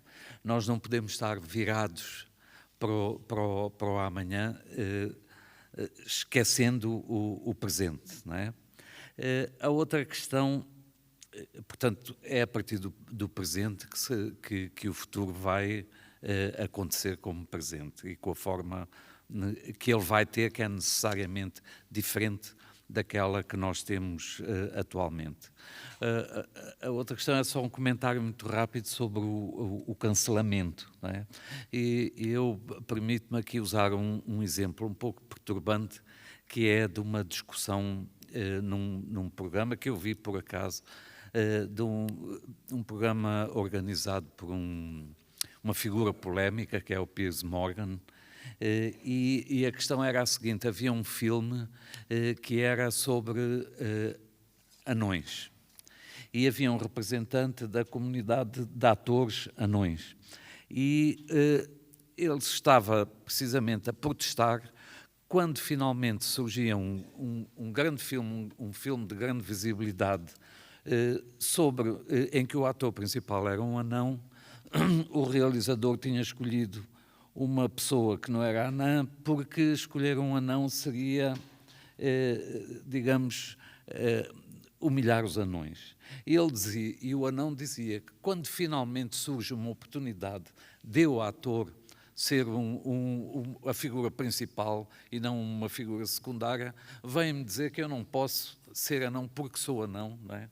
Portanto, isto cria aqui um curto-circuito, talvez um bocado parecido, e eu não resisto a dizer isso, ao do acordo ortográfico, que cancelou o P do meu Egito, não é?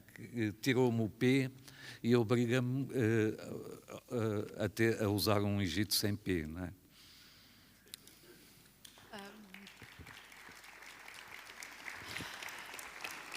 Eu vou dar por encerrada esta mesa, dizer só que as pessoas que ainda piores do que as ingênuas são aquelas que estão convencidas que têm as respostas todas. Cuidado com elas. O programa das correntes continua, magnífico. Temos lançamentos de livros, temos mesas, exposições, teatro, programas de televisão. Temos muitas conversas no átrio, nas escadas, nos passeios, temos a Feira do Livro. Divirtam-se, acorrentem-se. Obrigada por terem vindo e até já.